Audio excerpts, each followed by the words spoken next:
Olá, sexta-feira, 30 de setembro, o TRE de São Paulo estima que o Estado vai gastar 41 milhões com as eleições. Cada eleitor custa R$ 1,35 para o Estado, de acordo com o órgão. O custo só não é maior por causa do trabalho voluntário. O primeiro turno das eleições 2016 acontece neste domingo, dia 2. 38 milhões de eleitores vão às urnas em todo o estado no primeiro turno das eleições para a escolha dos representantes do Legislativo e do Executivo. A capital paulista é o maior colégio eleitoral do país. No estado serão utilizadas cerca de 93 mil urnas eletrônicas, sendo 25 mil na capital e 68 mil no interior e no litoral. As urnas devem abastecer as 425 zonas eleitorais espalhadas pelos 645 municípios. Vamos saber agora dos destaques dessa edição. O Legislativo Paulista cedia o 13º Seminário Nacional da Amptur, Associação Nacional de Pesquisa e Pós-Graduação em Turismo. Homenagem no Parlamento Paulista com a entrega da medalha MMDC, a partir de agora no Jornal da Assembleia.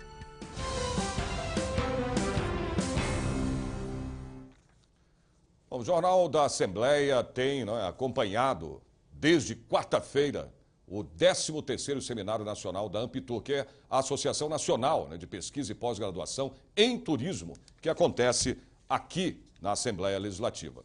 Eu vou conversar agora com a repórter Priscila Silvério, que está numa sessão solene que terminou, né, Priscila? Agora há pouco, essa solenidade em homenagem ao turismo. Queria que você falasse aí do que aconteceu aí no plenário Juscelino Kubitschek, Priscila.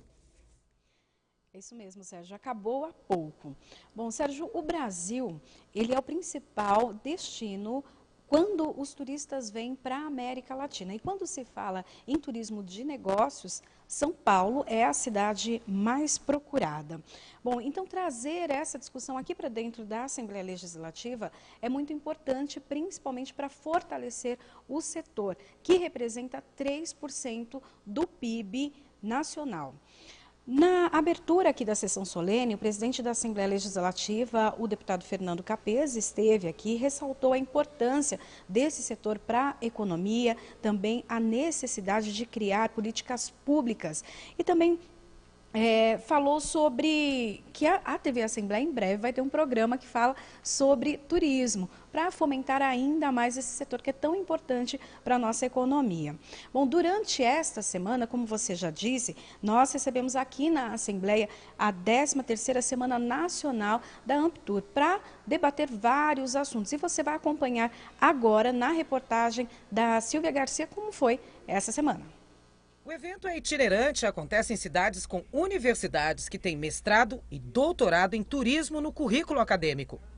Ano passado, o evento aconteceu em Natal. Este ano, foi a vez de São Paulo sediar o seminário. Por conta disso, plenários e salas de reunião receberam doutores e mestres do país inteiro.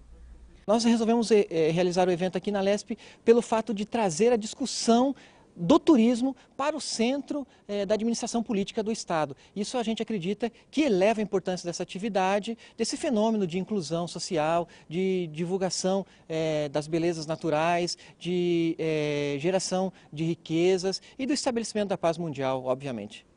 A conferência é promovida pela Associação Nacional de Pesquisa e Pós-Graduação em Turismo, a Amptur, organizado pela Escola de Artes, Ciências e Humanidades da Universidade de São Paulo, e recebe o apoio do primeiro secretário da Assembleia Legislativa de São Paulo, o deputado Enio Tato, do PT. Uma das palestras aconteceu no auditório Paulo Kobayashi. O tema, sustentabilidade e turismo. O turismo é uma área que está totalmente envolvida com a sustentabilidade, tanto como agente causador de impactos, vetor de impactos negativos em relação aos destinos turísticos, como também como agente de propulsor, de alternativas de desenvolvimento sustentável, de soluções inclusive. Então o turismo ele tem essa dualidade, ele vive nessas duas facetas. Então é claro que a sustentabilidade é esse paradigma, é esse princípio que a gente está discutindo, então, ele é o nosso tema central. E no nosso meio acadêmico e de pesquisa, produção de conhecimento em turismo, Temos já, sempre, colocamos a sustentabilidade nas nossas pesquisas, independente da área, independente da especialidade de cada um. É um tema que sempre permeia, que está sempre presente nos nossos trabalhos. O termo sustentabilidade ele é carregado de uma polissemia, de uma complexidade, e todo mundo que se sente sensível dentro desse métier, se diz uma pessoa ou sua empresa ser sustentável. A questão é, dentro do que a gente procurou fazer agora nessa mesa, é o quanto que cada indivíduo, seja no caso do turismo, nos diversos segmentos, na rede hoteleira, nos alimentos e bebidas que são restaurantes, por exemplo, etc., o quanto que ele, na sua atividade específica, que se diz sustentável, de fato ele está sendo no sentido mais amplo que o termo carrega. Porque é lógico, tem que ter a saúde financeira, e ela é importantíssima, mas também temos que ter a saúde social, a saúde ambiental dessas atividades. A seleção do tema está ligada à necessidade de retomar a discussão da temática face ao contexto atual, crise e pós-crise, o qual afeta as ações governamentais em escala nacional, estadual, regional e local, e também o mercado na sua diversidade de interesses. O seminário está previsto para terminar nesta sexta-feira, às 7 horas da noite. Vamos saber agora da previsão do tempo. Para amanhã, sábado, São Paulo, o dia começa nublado, hein? À tarde e à noite, possibilidade de chuva. Garoa também, a máxima deve chegar aos 21 graus. Campinas, tempo com sol, muitas nuvens. A máxima prevista chega aos 25 graus. São José dos Campos, tempo nublado pela manhã, pode chover, garoar à tarde e à noite também. A temperatura cai, a máxima deve chegar aos 22 graus. Sorocaba, sol e nebulosidade no decorrer do dia. Não chove, hein? A máxima atinge 25 graus. Ribeirão Preto, dia nublado com possibilidade de garoa. Faz calor, não chove também. A temperatura deve chegar aos 31 graus. Entrega da medalha MMDC da Sociedade Veteranos de 32. Você vai ver já já.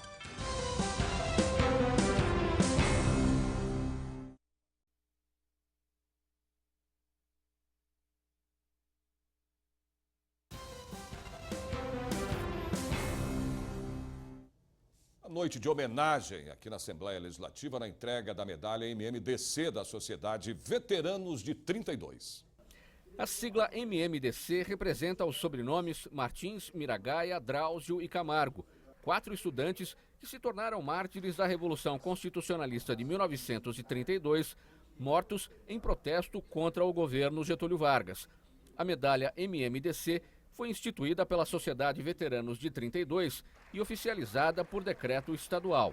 As pessoas são escolhidas a dedo, com muito critério, pelos presidentes dos núcleos que nós temos. Por exemplo, esse aqui nós temos o núcleo MMDC Celeste e o núcleo do Ibirapuera, Heróis de 32. A condecoração é oferecida a personalidades civis e militares, instituições públicas e privadas, por terem prestado relevantes serviços à sociedade ou comprometidas com a preservação da memória dos combatentes de 32 e com os ideais cívicos e patrióticos. Nós tomamos um cuidado de homenagear os soldados, os sargentos, principalmente as grandes ocorrências de vulto. Eles merecem, porque são os heróis de hoje, né? Os heróis de 32 já foram. Nós temos heróis do século XXI, né? E eles devem ser homenageados. Além das medalhas, os homenageados também receberam diplomas. A solenidade foi presidida pelo deputado Coronel Telhada, do PSDB, em noite de muita emoção para os condecorados. Essa é uma maneira da Câmara, da Assembleia Legislativa, dizer muito obrigado a essas pessoas. Eu acho que homenagear nunca é demais, dizer obrigado nunca é demais. E eu acho que no Brasil falta muito isso, falta muito a gente reconhecer as pessoas que fazem a diferença. E eu, no meu mandato, procuro fazer isso e quero que a Assembleia também adote essa postura para homenagear as pessoas que merecem. Nós temos aí profissionais excelentes em todas as áreas e a gente nem um muito obrigado falar para essas pessoas. Então, eu acho que está na hora de começar a mudar essa postura. Então, nós aqui aproveitamos sempre a Revolução de 32, que é uma data histórica para São Paulo, para homenagear essas pessoas e dizer muito obrigado. Acontece hoje à noite aqui na Assembleia Legislativa uma solenidade para comemorar o Dia dos Motoclubes do Estado de São Paulo. A iniciativa partiu aí do deputado, do coronel Telhada, do PSDB, que acontece a partir das 8 da noite aqui no plenário Juscelino Kubitschek da Assembleia Legislativa. Vamos saber mais da previsão do tempo para amanhã em outras cidades do interior e também do litoral do estado. Em Santos, o dia amanhece com muitas nuvens. Pode chegar a garoar, hein? A qualquer hora do dia e da tarde também à noite. Temperatura máxima chega aos 21 graus. São José do Rio Preto, dia com sol, algumas nuvens, agora sem previsão de chuva. Os termômetros alcançam 33 graus. Mogi das Cruzes, dia nublado, possibilidade de garoa. A máxima chega aos 20 graus. Piracicaba, dia de sol com nebulosidade ao amanhecer e também na parte da tarde. A temperatura sobe, pode chegar aos 26 graus. O projeto de lei quer criar o Dia do Jovem Empreendedor. Voltamos já.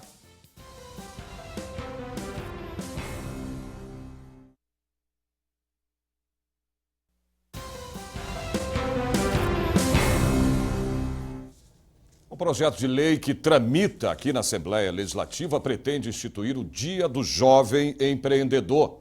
O objetivo é homenagear e também incentivar as iniciativas de jovens que contribuem para o desenvolvimento da economia brasileira. Ter seu próprio negócio, transformar oportunidades em lucros. Da iniciativa do empreendedor dependem empregos e o desenvolvimento do país. O brasileiro é tradicionalmente uma nação empreendedora. Os relatórios que monitoram a atividade empreendedora sempre apontam isso. O Brasil está sempre no topo do ranking, né, nas posições principais. Isso é muito positivo. Porém, é muito importante que todo mundo que pense em empreender, fazer uma empresa, se prepare, entenda os conceitos e as funções de gestão, entenda a oportunidade que ele está procurando explorar e desenvolver sua empresa, entenda os conceitos de negócio, de mercado, de público, de produto, aspectos de legalização, ou seja, só dá para empreender depois que você estiver preparado para fazer a entrada no mercado. A gente costuma falar o seguinte: invista muito tempo e energia primeiro, planejando, buscando informações, descobrindo o que é atuar naquele segmento, para depois investir dinheiro, investir capital e aí sim fazer o negócio funcionar. O consultor lembra que neste ano de 2016, só no estado de São Paulo, cerca de 500 mil empresas devem passar pelas ações de orientação promovidas pelo Sebrae. O papel do Sebrae é apoiar o empreendedorismo e apoiar as pequenas empresas no desenvolvimento da sua competitividade para fortalecer a economia nacional. Isso é feito das mais variadas formas e para todos os tipos de empreendedores, desde aqueles iniciantes que estão começando com as ideias, até aqueles que já estão estabelecidos e estão buscando ampliação de mercado, crescimento, muitas vezes internacionalização. Praticamente 4 em cada 10 brasileiros estão envolvidos em um negócio próprio ou na criação de uma empresa, revela uma recente pesquisa aqui do Sebrae. Vamos conhecer agora um destes empreendedores.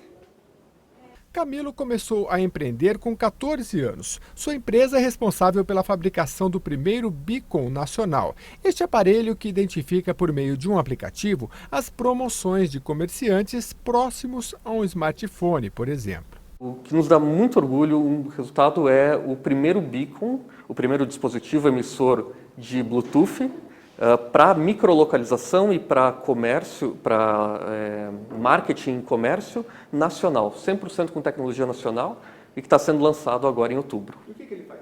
O que ele faz, ele emite sinais que você pode receber pelo seu celular e se você está num shopping ou numa loja e passa próximo disso, você recebe uma mensagem avisando ou com uma propaganda, ou com um desconto, com um benefício a respeito daquilo que está ao seu lado.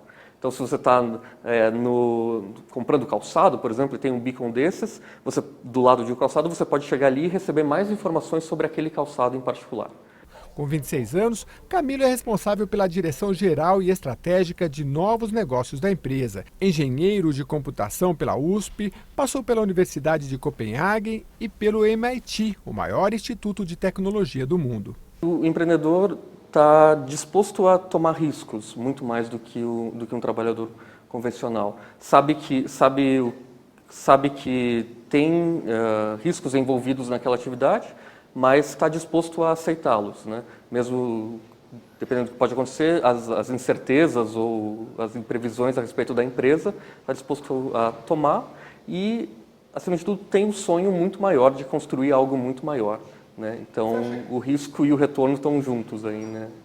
Para homenagear empreendedores como Camilo, a Assembleia Legislativa de São Paulo pretende criar o Dia do Jovem Empreendedor por meio do projeto de lei 687 de 2016. O Legislativo paulista tem iniciativas de fortalecimento das políticas públicas do setor, como a Frente Parlamentar do Empreendedorismo. Eu acho que é uma boa iniciativa, principalmente se utilizada para incentivar novos jovens ou incentivar os jovens a empreenderem. Se for apenas pelo reconhecimento como algo que só reconhece, acho que não é tanto caso, mas principalmente utilizar para incentivar e para fazer com que apareçam novos empreendedores, porque é assim que a gente constrói mais e constrói a sociedade, né? Construindo essas opções e colocando as opções para as pessoas, para daí elas poderem executar e crescer. O Jornal da Assembleia faz agora uma homenagem ao idoso. Envelhecer é passar da paixão para a compaixão. São poucas as pessoas que sabem, mas existe uma data especial para homenagear a terceira idade, ou como é dita, né, atualmente, a melhor idade. O Dia Internacional do Idoso, que é comemorado dia 1º de outubro e que coincide com a criação do Estatuto do Idoso desde o ano de 2006. Os grupos de terceira idade vêm se qualificando a cada dia que passa. Eles desenvolvem uma série de atividades voltadas ao aprendizado, danças dinâmicas e à integração dos participantes. Por isso, as mensagens para idosos estão sendo aplicadas como uma maneira de motivar e incentivar os participantes. Quem está com 90 anos hoje, quando nasceu não tinha antibiótico, não tinha vacina, não tinha coisa nenhuma. E, no entanto, chegaram até aí. Não tinha dieta, não tinha remédio para hipertensão, nem para diabetes. Então, quem são eles? São aqueles que, por uma causalidade e por uma boa genética, conseguiram atravessar as chamadas adversidades da vida. Então, só pôde gerar esta demanda para a terceira idade, porque esses sobreviventes vieram. Então, eles são sobreviventes mesmo. Eles são como se fosse uma raça que foi depurada a partir de um ambiente sem água, sem esgoto, rural, essencialmente rural. O Brasil deixa de ser rural na década de 80. A ONU destaca as questões da assistência aos idosos e de sua integração e participação na sociedade, bem como da independência que lhes é inerente e que deve ser-lhes garantida em direitos como oportunidade de trabalho, lazer, determinar em que momento deve afastar-se do mercado de trabalho, poder viver em ambientes seguros e etc. O dia 1º de outubro, portanto, é reservado para pensar sobre todas essas questões fundamentais a respeito do idoso. Eu acho que deles saírem de casa, sair da rotina, né? Sair daquele ambiente de casa, vir para um outro ambiente, ter uma socialização com os colegas da Hidro, né? Eles vão a bares não, mas a restaurantes juntos, eles completam aniversário, então eles se socializam bem.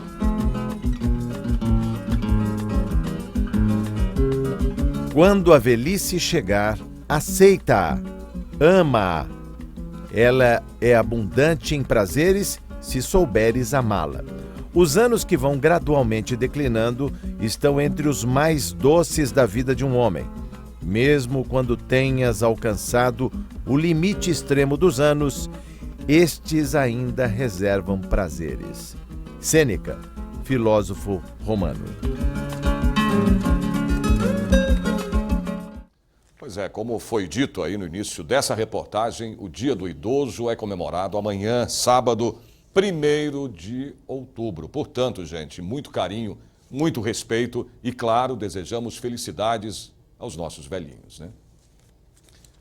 No próximo domingo, dia 2 de outubro, é dia do brasileiro ir às urnas e votar no primeiro turno das eleições municipais em todo o país. O repórter Jorge Machado foi até o Tribunal Regional Eleitoral para esclarecer algumas dúvidas que o eleitor possa ter na última hora, né, antes da votação. Domingo, dia 2 de outubro, primeiro turno das eleições municipais 2016, em 5.568 municípios brasileiros, 645 municípios paulistas. Eu vou conversar com Francisca Mota, que é assessora do Tribunal Regional Eleitoral em São Paulo. Quanto movimenta de gente uma eleição como essa, Francisca? É um contingente muito grande para fazer toda a organização da estrutura da eleição e recepcionar o voto do eleitor.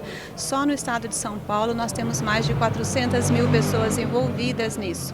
Isso inclui os juízes eleitorais, os servidores da Justiça Eleitoral, mesários que são convocados para o dia da eleição.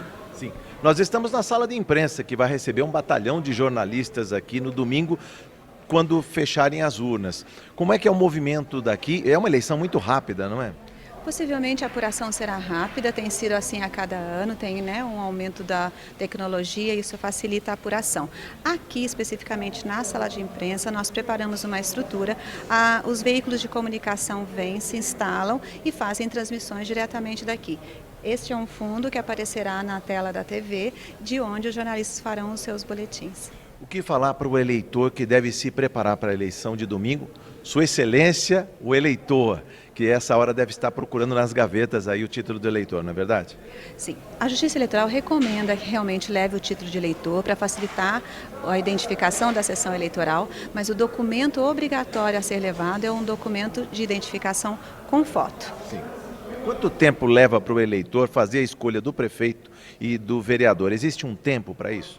É bem rápida essa decisão, né? Vai depender do eleitor. A gente até recomenda que ele leve anotados os números já na ordem da eleição. A chamada cola? A colinha é recomendável, sim. Ele deve levar anotados os números. O primeiro voto é para vereador e depois para prefeito. Então, ele já deve levar anotados esses números para facilitar. A gente calcula que ele não leve mais que uns 20 segundos para poder fazer o seu voto. A cola pode, mas o que não pode levar na hora do voto?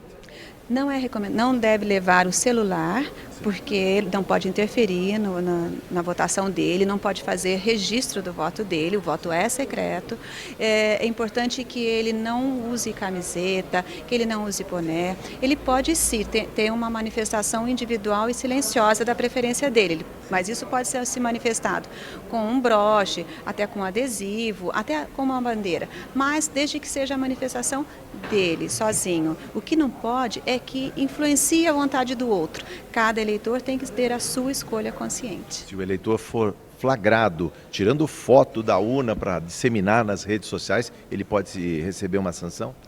O mesário, que é o presidente da mesa daquela sessão eleitoral, é a autoridade dentro da sessão eleitoral, vai comunicar o fato ao juiz e serão tomadas as providências relativas a isso. Boca de urna, voto em trânsito.